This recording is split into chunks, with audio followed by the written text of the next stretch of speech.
kabayan na. Wow. Kaya lang itong footbridge wala siyang bubong.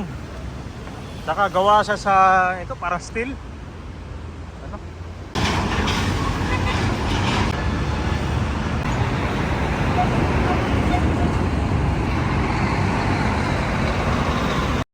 Good news! Panibagong footbridge bukas na. Ito ay malapit dito sa Baclaran Church papuntang Redemptorist LRT Station. Ito ay kasama sa first phase ng pagbubukas ng LRT1 Cavite Extension. So ito ay mas magiging madali na yung pag-access kasi meron dalawang footbridge to. Ito siya rekta na malapit. At papasyalan na rin natin itong Redemptorist at itong Baclaran Church.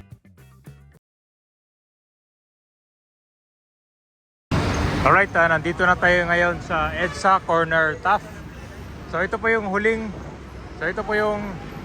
TAF LRT Station. Bus kabayan papunta to sa PITX Terminal.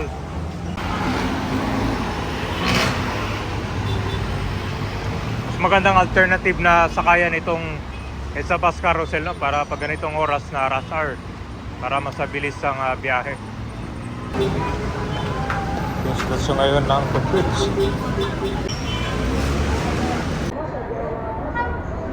Okay, nandito na sa Baclaran ngayon. So pagsapit ng umaga, ganito na kaluwag. Medyo masikip lang dumaan kapag rush hour. Pero at least nadaanan siya ng mga sasakyan ngayon.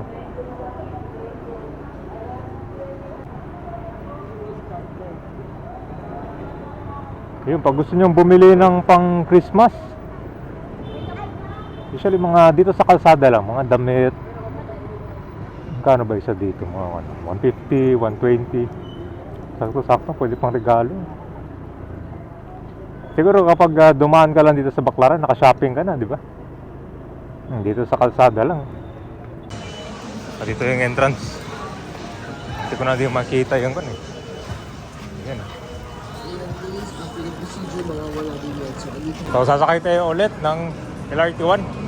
Ito na yung pangalawang sakay natin.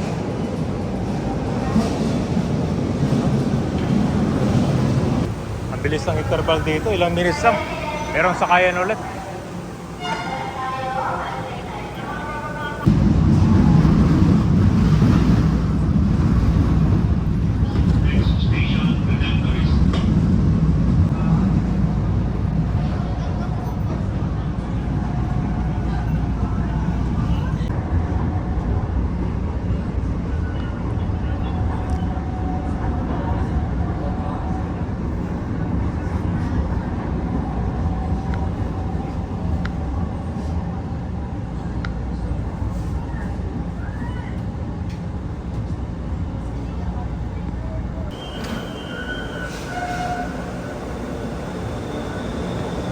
Yan, dito na sa Redemptorist Asiana Station. Sarap mismo ng SNR member shopping, oh. Kababa niya. Kaya naman pagkatawid natin, kasi pupunta tayo ng Roas Boulevard Service Road. So ngayon, mas mabilis na dahil dito sa bagong footbridge na bukas na sa publiko.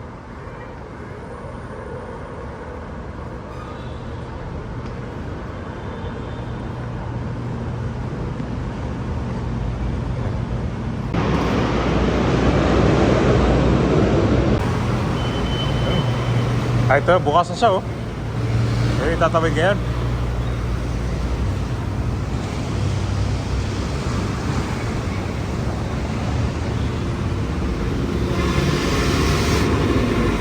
Good news. Kasi yung isang footbridge ito malayo pa. Yan yung dating footbridge sa kabila. So ito bukas na sa publiko.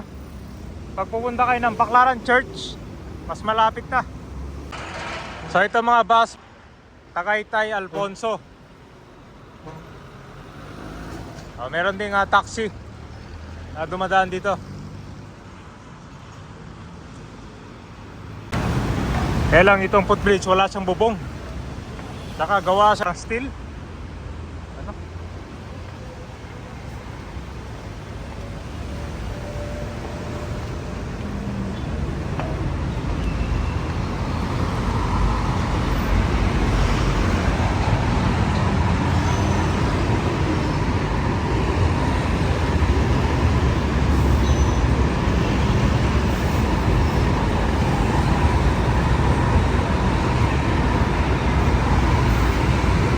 So yun lang no, meron kasing dumadaan dito kabayan mga content senior at saka ewan ko lang sa mga PWD dito kasi medyo mataas siya. Pero pagdating naman is meron ng elevator.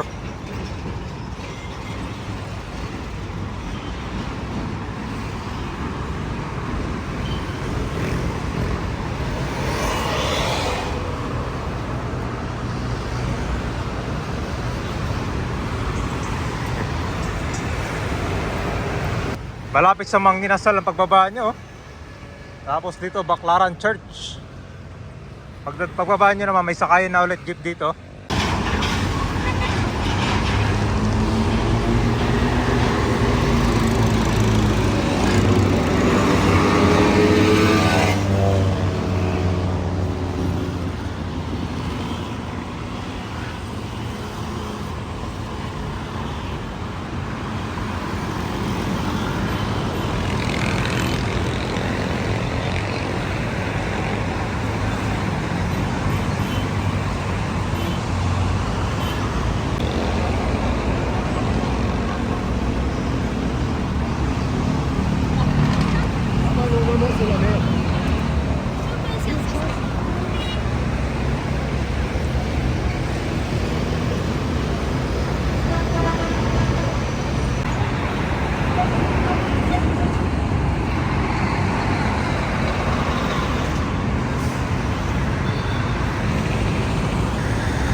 Ano sa tingin nyo sa quality kabayan, yung pagkagawa nitong footbridge?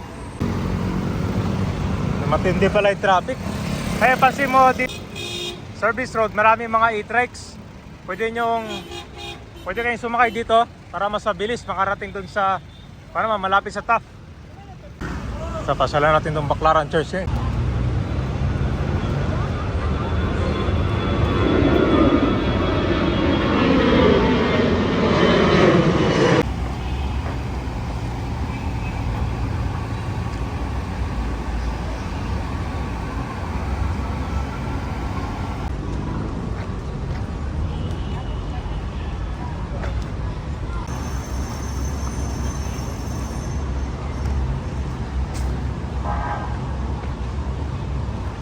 Ganda oh. Randam yung init eh. Kaya kasi tirik yung araw.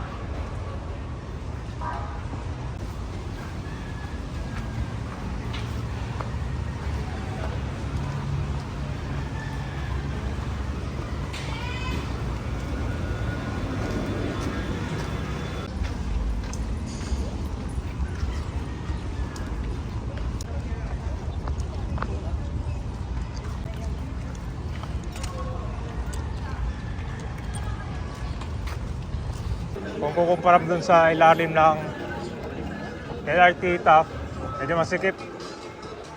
Pero ganoon din pala dito, meron na rin mga nagtitinda oh. So itong Redemptorist naman, papunta na to doon sa Baclaran LRT Station. Pero kung kukumpara naman, mas malawak pa ngayon dito. Madadaanan pa siya ng mga sasakyan. So yun na nga, yung bagong footbridge ito ay malaking tulong din lalo na sa mga commuters.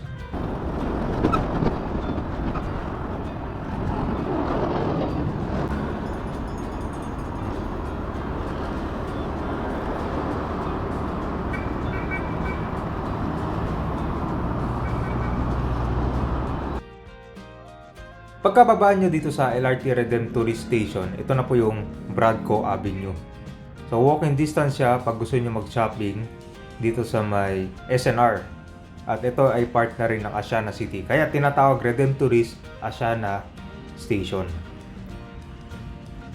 Ngayon kung gusto nyo pumunta ng Parkal, ito ay walking distance lang din dyan. Mga siguro 5 to 10 minutes walk kapag gusto nyo. Pero at least nakapasya na rin kayo dito. Tapos yung MOA naman, yun medyo malayo siya kung lalakarin.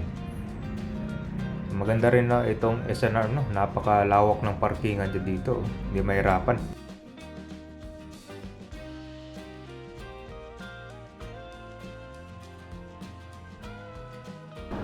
So nandito na tayo sa Diosdado Macapagal Boulevard. So malapit na din siya sa Parkal ito. Ito yung Park and Calle na shopping mall na open space. So walking distance. Just na doon Makapagala Boulevard pa tayo. So sa kabilang crossing pa yung papuntang MOA naman.